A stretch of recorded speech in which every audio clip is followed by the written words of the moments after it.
A few years ago, privacy was often seen as a legal or compliance checkbox focused mainly on accountability, but today it's a completely different story, with privacy being a central part of how organisations think about data, AI and consumer trust. At our company, privacy isn't an afterthought, it's part of the strategy and has been since day one, which is exciting, but it also means that we're taking on new responsibilities, often with the same resources that we had before.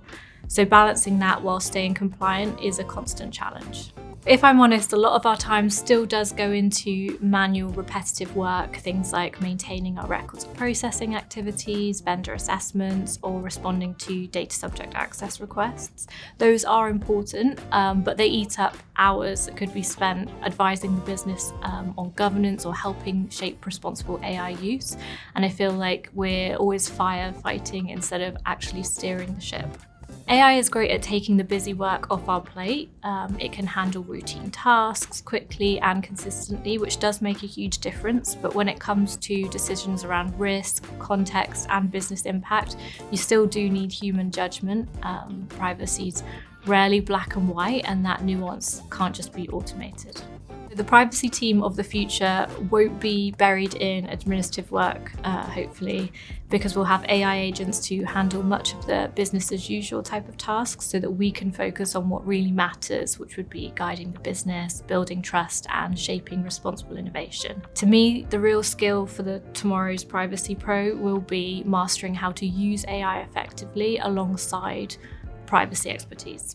If I were to advise another privacy professional just starting to explore AI in their program, I would say just start. Don't wait for there to be a perfect custom-made AI solution to solve your problems. Just start using what's out there already and incorporate it into your program or even just your daily administrative tasks wherever you can.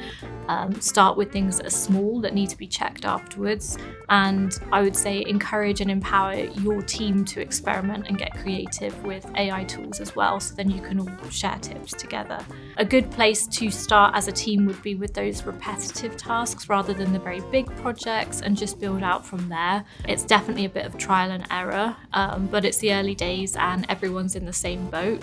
So once you start seeing those efficiency gains, I think you'll realise how valuable it is.